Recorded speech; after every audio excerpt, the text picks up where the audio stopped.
오늘도 이 자리에 임재하셔서 우리에게 은혜를 주시는 좋으신 하나님께 박수로 감사합니다. 감사합니다. 우리 대한민국 사람들에게는 6.25 전쟁의 역사는 잊을 수가 없습니다. 금년이 6.25 전쟁 72주년이 되었습니다. 이 6.25 한국 전쟁은 남북 동족 상잔의 비극이었습니다. 저는 정말 이렇게 대한민국처럼 바로 이 한국의 운명처럼 한 사람 한 사람, 때로는 우리가 이 세상을 살아가면서 이 패배와 좌절의 이런 자리에 있을 때 다시 승리의 자리로 세워질 수 있기를 예수 이름으로 축원합니다. 이 팬데믹 가운데 또 지금 세계적인 이 경제 위기가 닥쳐오는 이런 때에 때로는 절망하기 쉽고 좌절하기 쉽고 낙심과 절망에 빠져서 방황할 수 있는 이런 상황 가운데서 정말 하나님의 은혜로 다시 승리의 자리로 회복되어지는 이런 역사가 여러분 생애에 있기를 예수 이름으로 축원합니다. 사랑하는 성도 여러분, 우리 하나님은 승리의 하나님이십니다. 우리 예수님은 승리의 하나님이십니다. 승리하셨어요. 그래서 예수 그리스도를 믿는 사람들은 바로 이 승리의 DNA를 받은 겁니다. 역대상 29장 11절에 보면 여호와여 광대하심과 권능과 영광과 이김과 위엄이 다 주께 속하였사오니 천지에 있는 것이 다 주의 것이로소이다. 요한복음 16장 33절에 보면 이것을 너에게 이름은 너희로 내 안에서 평안을 누리게 하려 함이라. 세상에서는 너희가 환난을 당하나 담대하라. 내가 세상을 이겼노라 하십니다. 세상을 이기신 예수, 바로 그 예수님께서 우리에게 이김을 주실 때 우리는 승리할 수 있는 것입니다. 중요한 사실은 이렇게 예수 그리스도를 믿는 성도들은 이 승리의 DNA를 받았는데 어떻게 이 절망적인 상황 가운데서 일어날 수 있느냐? 그것은 약속의 말씀을 붙들 때 일어날 수 있는 거죠. 오늘도 그 말씀 붙들고 일어나길 예수 이름으로 축원합니다. 오늘 이 본문 말씀은 바로 여호수아를 통해서 이 실패와 좌절 가운데 있을 때 이 승리할 수 있는 이 비결을 우리에게 소개하고 있습니다. 여러분, 여호수아서 7장 5절에 보면은 아이 사람이 그들의 36인쯤 죽이고 성문 앞에서부터 스바림까지 쫓아와서 내려가는 비탈에서 쳤으므로 백성의 마음이 녹아 물같이 된지라. 백성의 마음이 녹아 물같이 됐다는 것은 이 아이성 전투에서 실패하고 난 다음에 너무 멘붕 상태에 빠진 겁니다. 아니, 하나님께서 가나안 정복을 해주시겠다고 그렇게 약속을 하셨고 분명하게 하나님께서 이제 이 아이성 전투는 간단하게 승리하리라고 생각했는데 이런 작은 성도 하나 뺏지 못하면 이 아이성보다도 더 큰 성읍들이 얼마나 많은데, 얼마나 그 견고한 진을 치고 있는 족속들이 많은데 이걸 어떻게 이길 수 있단 말인가? 아니, 하나님이 정말 이 약속을 하신 건가? 너무너무 힘든 그런 시간을 갖게 됩니다. 그러니까 여호수아는 자기의 속마음을 하나님 앞에 그대로 표현하는 거예요. 7절로 9절 말씀 보면 여호수아가 가로되 슬프도소이다. 주 여호와여 어찌하여 이 백성을 인도하여 요단을 건너게 하시고 우리를 아모리 사람의 손에 붙여 멸망시키려 하셨나이까. 우리가 요단 저편을 족하게 여겨 거하였다면 좋을 뻔하였나이다. 주여, 이스라엘이 그 대적 앞에서 돌아섰으니 내가 무슨 말을 하오리까? 가나안 사람과 이 땅 모든 거민이 이를 듣고 우리를 둘러싸고 우리 이름을 세상에서 끊으리니 주의 크신 이름을 위하여 어떻게 하시려나요? 어떻게 해야 되는 거죠? 이 실패한 이 패배의 시간, 이 절망의 시간, 이 위기의 시간을 지금 겪으면서 어찌할지 모르는 이런 상태에 빠져 있는 것입니다. 우리가 신앙생활을 하다 보면은 때로는 이런 위기를 겪을 때가 있습니다. 이것이 경제적인 위기, 또 가정의 위기, 또 영적인 그런 이 신앙의 삶의 위기를 겪을 때가 있습니다. 그런데 중요한 것은 이 패배와 좌절을 딛고 다시 일어나는 것입니다. 일어나는 거예요. 일어나는 거예요. 그래서 이 좌절하고 낙심, 실망, 이런 절망 가운데 빠져 있으면 실패자로 끝나는 것이죠. 오늘 이 여호수아서 7장 전체를 보면 여호수아가 어떻게 이 패배와 절망을 딛고 일어났는지, 극복했는지, 그리고 아이성뿐 아니라 가나안 땅을 다 정복하는 이 승리자가 될 수 있었는지를 말씀을 하고 있습니다. 저는 오늘 이 말씀을 통해서 어떤 성도들은 누구와도 지금 자기의 이 속사정을 내놓지 못하고 정말 절망에 빠져서 참 힘들어하고 있는 그런 성도가 있다면, 그리고 참 고통 가운데 있는 그런 좌절을 경험하고 있는 성도가 있다면, 오늘 이 말씀을 통해서 다시 일어날 수 있기를 예수 이름으로 축원합니다.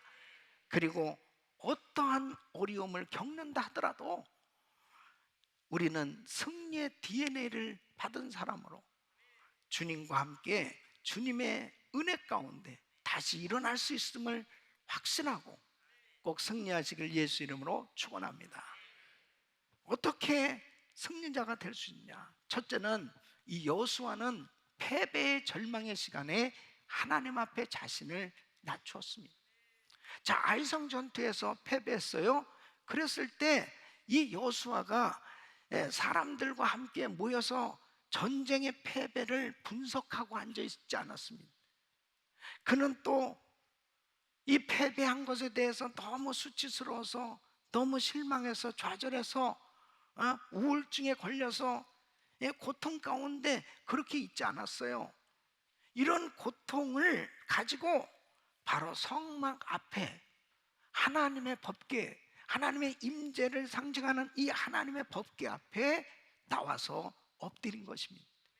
그래서 오늘 이 6절 말씀 보면 여호수아가 옷을 찢고 이스라엘 장로들과 함께 여호와의 궤 앞에서 땅에 엎드려 머리에 티끌을 무릅쓰고 저물도록 있다가 그랬습니다. 그러니까 하나님 앞에 나온 건데 자기 혼자만 나온 게 아니에요. 이스라엘 장로들과 함께 하나님 앞에 나왔어요. 그리고 그 성막에 나와서 하나님의 법궤 앞에 엎드렸습니다. 아무도 위로할 수 없는 이 절망의 패배의 시간에 바로 하나님 앞에 나올 수 있기를 예수 이름으로 축원합니다. 바로 하나님 앞에 자신을 낮추고 엎드리느냐가 중요한 거예요. 여러분, 문제를 만났을 때, 실패를 경험했을 때 좌절할 수밖에 없는, 낙심할 수밖에 없는 이런 상황 가운데 있을 때 하나님 앞에 나와서 엎드리는 사람하고 하나님 앞에 나오지 않고 그냥 자신이 그 문제를 끌어안고 고통 가운데 있는 것은 완전히 삶의 결과가 차이가 나게 돼 있습니다. 하나님 앞에 나오지 않으면, 세상적인 방법으로 문제를 해결하려고 하면 결국은 마귀가 끊임없이 역사하게 돼 있습니다.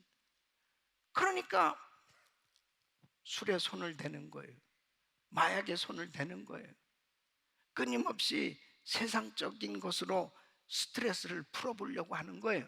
그러니까 결국 병이 오고, 그리고 삶은 점점 침체의 늪에 빠져버릴 수밖에 없는 것입니다. 그러나 그런 어려운 가운데 하나님 앞에 엎드리면, 하나님 앞에 나오면 반드시 하나님께서 일으켜 주십니다. 그래서 오늘 이 10절 말씀 보면 하나님 앞에 나온 이 여호수아에게 하나님께서 이렇게 말씀하시는 거예요. 일어나라, 어찌하여 이렇게 엎드렸느냐. 하나님의 음성이 들려오는 겁니다. 여러분, 하나님의 음성이 들려오면 회복될 수 있는 거예요. 하나님께서 여호수아에게 일어나라는 거예요. 오늘도 이 말씀을 듣는 성도들에게 주님은 일어나라고 말씀하시는 줄로 믿습니다. 다윗도 마찬가지입니다. 절망적인 상황 가운데 하나님을 찾았습니다. 시편 62편 5절로 8절 보면 나의 영혼아 잠잠히 하나님만 바라라. 대저 나의 소망이 저로 쫓아나는도다. 오직 저만 나의 반석이시오 나의 구원이시오 나의 산성이시니 내가 요동치 아니하리로다. 나의 구원과 영광이 하나님께 있으며 내 힘의 반석과 피난처도 하나님께 있도다.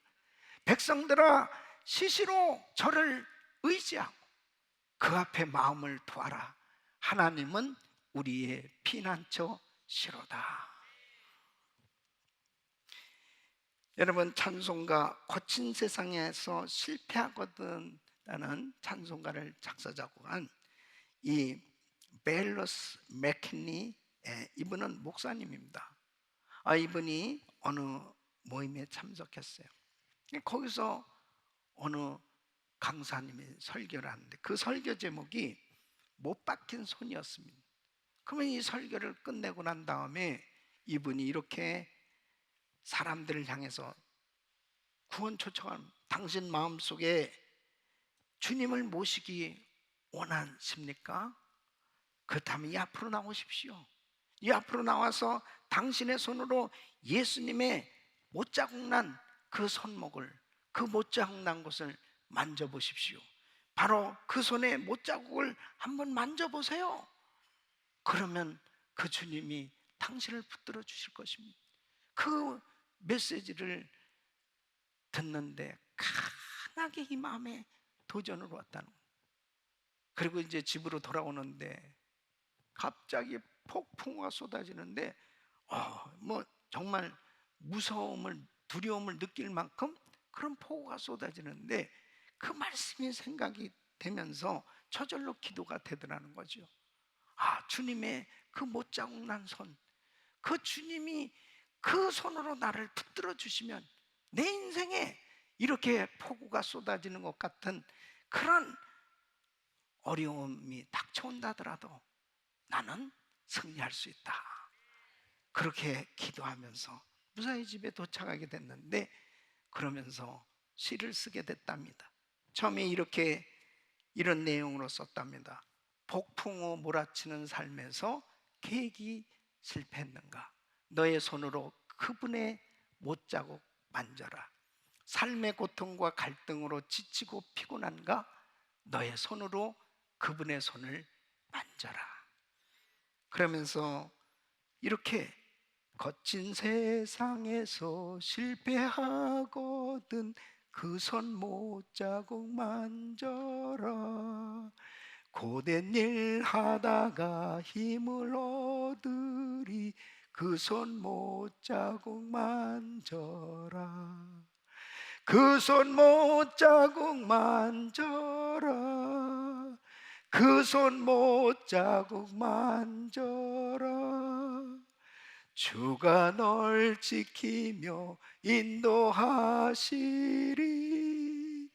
그 손 못자국 만져라. 할렐루야. 주님이 정말 여러분을 붙들어 주신 걸 믿으셔야 돼요. 예수님께서 십자가에서 양손과 양발에 못 박히시고 그 피를 다 쏟아주신 것은 나의 죄와 저주와 허물과 질병을 다 담당하시고 모든 나의 삶의 부끄러움과 좌절과 실망을 다 가져가신 거예요. 예수 안에서는 우리가 승리할 수 있는 겁니다. 예수 십자가 붙들면, 주님 앞에 십자가 앞으로 나오면 구원과 치유와 회복을 경험하게 되는 줄로 믿습니다. 어떤 어려운 가운데 있습니다. 그냥 좌절해서 주저앉아 있지 마세요. 주님 앞에 나오면 회복될 수 있습니다. 두 번째는 이 여호수아는 하나님의 말씀을 통해 패배와 좌절을 이길 비결을 받습니다. 여러분, 하나님께서 여호수아에게 왜 실패했는지를 이제 그 이유를 알려주시는 거예요. 11절로 12절 말씀 보니까 이스라엘이 범죄하여 내가 그들에게 명한 나의 언약을 어기었나니 그들이 바친 물건을 취하고 도적하고 사기한 자기 기구 가운데 두었. 그러므로 이스라엘 자손들이 자기 대적을 능히 당치 못하고 그 앞에서 돌아섰나니 이는 자기도 바친 것이 됨이나 그 바친 것을 너희 중에서 멸하지 아니하면 내가 다시는 너희와 함께 있지 아니하리라. 하나님께서 이스라엘 백성들에게 분명히 말씀을 하셨는데, 여리고 성을 함락시켰을 때, 여리고 성을 이제 점령할 때 분명히 명령을 하셨습니다. 여호수아서 6장 18절 19절 너희는 바친 물건을 스스로 삼가라. 너희가 그것을 바친 후에 그 바친 어느 것이든지 취하면 이스라엘 진에서 바침이 되어 화를 당케 할까 두려워하는. 은금과 동철기구들은 다 여호와께 구별될 것이니 그것을 여호와의 곳간에 드릴지니라. 이렇게 분명히 말씀을 했습니다. 그런데 바로 이 아간이 아름다운 시날산의 외투 한 벌과 금은을 자기 장막 싹 숨겼단 말이에요. 아무도 몰라요. 완전 범죄죠. 예. 그런데 하나님은 속일 수가 없어요. 하나님은 아신다니까요.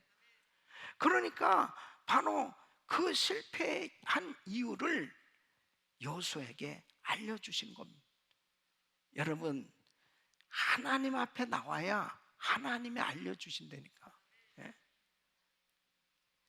이런 상황 속에서 이제 어떻게 하면 승리할 수 있는지 그 비결을 말씀하시는 거예요. 그게 13절 말씀입니다. 너는 일어나서 백성을 성결케 하여 이르기를 너희는 스스로 성결케 하여 내일을 기다리라. 이스라엘의 하나님 여호와의 말씀에 이스라엘아 너희 중에 바친 물건이 있나니 내가 그 바친 물건을 너희 중에서 제하기 전에는 너희 대적을 당치 못하리라. 그러니까 무엇이 문제인지를 하나님께서 보여주신 다음에 이 여호수아에게 이스라엘이 이 패배하게 됐는데 이 패배한 것을 극복할 수 있는 이 비결이 뭐냐, 그것을 깨닫게 해주신 거예요. 바로 그 죄가 해결되기 전에는 절대로 하나님이 함께 하실 수 없다는 거예요. 그러니까 하나님이 함께 하시지 않으면은 아무리 아이성과 같이 그런 작은 성이라도 자기들 실력으로 승리할 수 없는 거예요. 사랑하는 성도 여러분, 바로 거룩함이 회복될 수 있기를 예수 이름으로 축원합니다. 하나님은 거룩하신 분이기 때문에 하나님은 죄 가운데 있을 때 우리와 함께 하실 수 없는 거예요. 그 은밀한 죄, 자기만이 아는 죄죠. 그러니까 이 은밀한 죄라는 건 다른 사람 아무도 몰라요. 그러나 하나님은 다 알고 계시잖아요. 그것이 해결되어야 하나님이 역사하신다는 거예요. 그런데 중요한 사실은 바로 그 은밀한 죄를 깨닫게 하시는 은혜는 성령님의 역사가 있어야 돼요. 그러니까 주님 앞에 나와서 기도할 때 성령님께서 그 비밀한 은밀한 것을 알려주세요. 에레미야서 33장 3절 보면 너는 내게 부르짖으라 내가 내게 응답하였고 내가 알지 못하는 크고 비밀한 일을 내게 보이리라. 하나님께서 좌절과 절망의 시간을 경험할 때 하나님은 그 하나님 앞에 나와서 부르짖고 기도할 때 하나님께서 비밀스러운 것을 깨닫게 해주실 때 있습니다. 그 죄를 철저히 내놓고 회개할 때 하나님께서 평안함을 주시는 줄로 믿습니다. 그래서 해결을 봐야 돼요. 내 마음에 위로와 평강이 올 때까지 기도해야 됩니다. 하나님 앞에 우리가 말씀을 받는다는 것이 얼마나 중요한 건지 모릅니다. 바로 이 여호수아가 하나님 앞에 엎드렸을 때 여호수아야 일어나라, 하나님의 음성을 듣고 하나님의 말씀을 이렇게 확실하게 받았을 때 문제가 해결되는 것처럼 저와 우리 성도님들이 정말 어려운 환난을 당할 때 가장 먼저 붙들어야 될 것은 하나님의 말씀입니다. 하나님의 말씀을 들어야 돼요. 하나님의 말씀을 듣고 그 말씀을 붙들면 영원히 소생한다니까요. 회복될 수 있는 거예요. 그래서 시편 19편 7절로 10절 보면 여호와의 율법은 완전하여 영혼을 소생케 하고 여호와의 증거는 확실하여 우둔한 자로 지혜롭게 하며 여호와의 교훈은 정직하여 마음을 기쁘게 하고 여호와의 계명은 순결하여 눈을 밝게 하도다. 여호와를 경외하는 도는 정결하여 영혼까지 이르고 여호와의 규례는 확실하여 다 의로우니 금 곧 많은 정금보다 더 사모할 것입니다. 꿀과 송이꿀보다 더 달도다. 하나님의 말씀을 매일 묵상하고 이 말씀을 읽고 이 말씀을 계속 공부하고 그러는 가운데 어느 날 나도 모르게 정말 하나님 앞에 말씀을 듣다가 또 기도하는 가운데 성령님께서 그 말씀을 딱 떠오르게 해요. 그 말씀 붙들면 승리하는 겁니다. 이렇게 말씀을 평소에 읽었는데 어느 날 나의 삶 가운데 절망적인 어려운 문제들이 닥쳐왔을 때 기도하는데 내가 읽었던 말씀들이 떠오른다니까요. 그러니까 그 말씀 붙들면 회복되는 거예요. 사랑하는 성도 여러분, 말씀을 붙들으시길 축원합니다.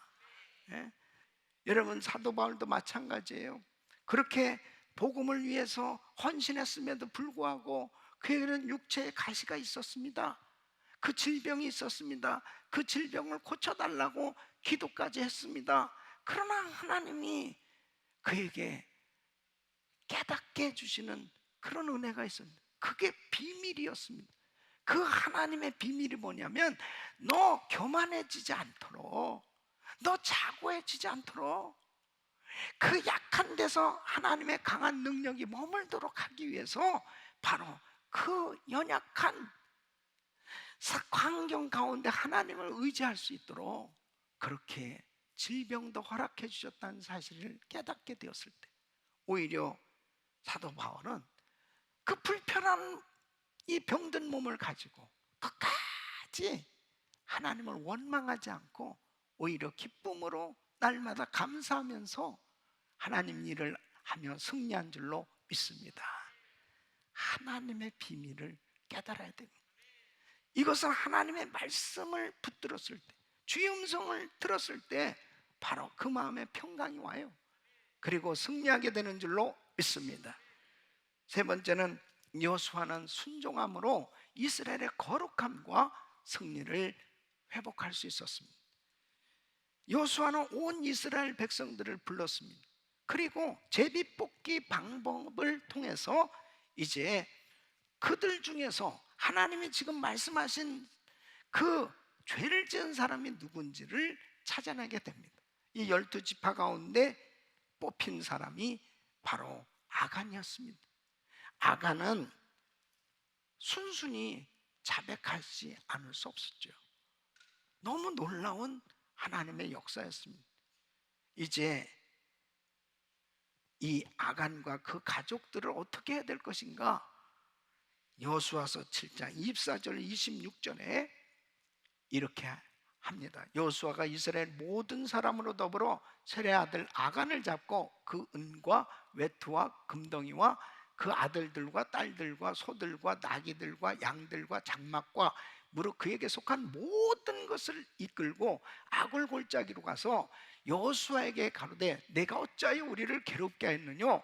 여호와께서 오늘날 너를 괴롭게 하시리라 하니 온 이스라엘이 그를 돌로 치고 그것들도 돌로 치고 불사르고 그 위에 돌 무더기를 크게 쌓았더니 오늘까지 있더라. 여호와께서 그 극렬한 분노를 그치시니 그러므로 그곳 이름을 오늘날까지 아골골짜기라 부르죠.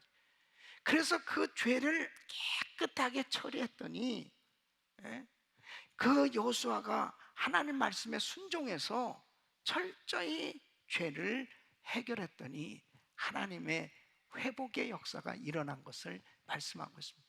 사랑하는 성도 여러분, 은밀한 죄가 깨달아지면 철저히 회개해야 합니다. 철저히 회개해야 합니다.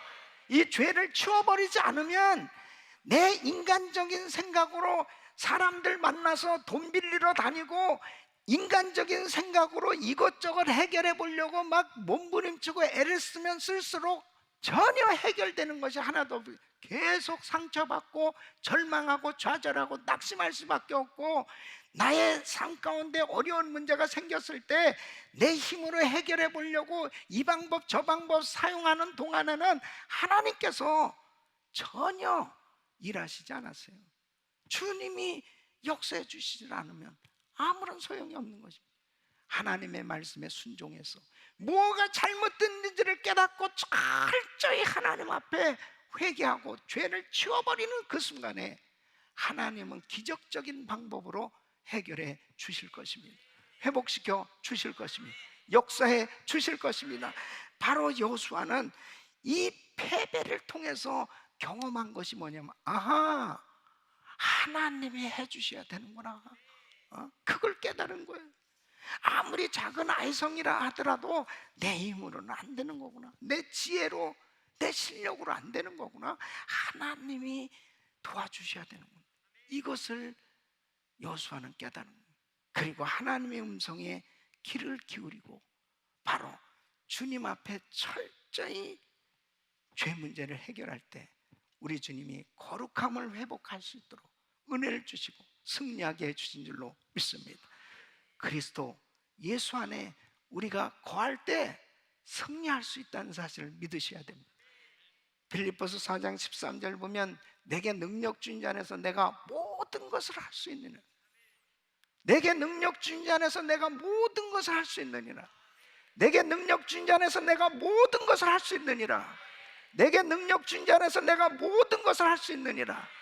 내 힘으로는 할 수 없어도 주 안에선 승리할 수 있습니다. 고린도전서 15장 57절은 우리 주 예수 그리스도로 말미암아 우리에게 이김을 주시는 하나님께 감사. 이김을 주시는 하나님께 감사. 주님 앞에 나오면, 하나님 앞에 회개하면 성결함을 받고 거룩함을 유지할 때 하나님의 능력이 임하는 거예요. 그러면서 모든 문제가 해결되어지는 이런 놀라운 역사가 일어나는 것입니다. 사랑하는 성도 여러분, 우리가 이 세상을 살아가다 보면 정말 예기치 않은 이러한 실패를 경험하게 돼요. 너무너무 힘든 그런 절망적인 상황에 빠질 수도 있어요. 그러나 그런 절망적인 자리에 머물러 있으면 안 됩니다. 주님 앞에 나와야 돼요. 그리고 하나님의 음성을 들어야 돼요. 순종이 있을 때 하나님께서 회복의 역사를 일으켜주신 줄로 믿습니다. 사랑하는 성도 여러분, 때로는 우리가 정말 예기치 못하는 실패와 좌절, 절망, 너무너무 속상하고 힘들고 어려워서 눈물을 흘릴 수밖에 없는 그런 환경 가운데 우리가 그런 어려움을 겪을 때가 있습니다. 그러나 하나님 앞에 나오면, 하나님 앞에 믿음으로 나와서 하나님의 음성을 듣고 주님의 말씀을 받으면, 하나님의 은혜를 받으면 어떤 실패와 패배의 자리에서도 승리의 자리로 일어날 수 있습니다. 회복될 수 있습니다. 우리 성도님들은 이제 여러분 어떤 환경 가운데 있다 하더라도 우리는 예수 안에서 승리의 DNA를 받았다는 사실을 확실히 알고 약속의 말씀 붙들고 일어날 수 있기를 예수 이름으로 축원합니다. 실패의 자리, 좌절의 자리에 있을 때 꼭 마귀는 이렇게 속삭입니다. 너는 끝났어. 너는 죽는 거야. 너는 안 되는 거야. 너는 망한 거야. 끊임없이 우리 마음을 낙심시킵니다. 그러나 나는 예수 그리스도 안에서 회복될 수 있고 승리할 수 있고, 그리고 하나님이 나를 붙드시면 다 모든 것이 다시 회복될 수 있음을 확신하고 주 안에서 일어나시길 예수 이름으로 축원합니다.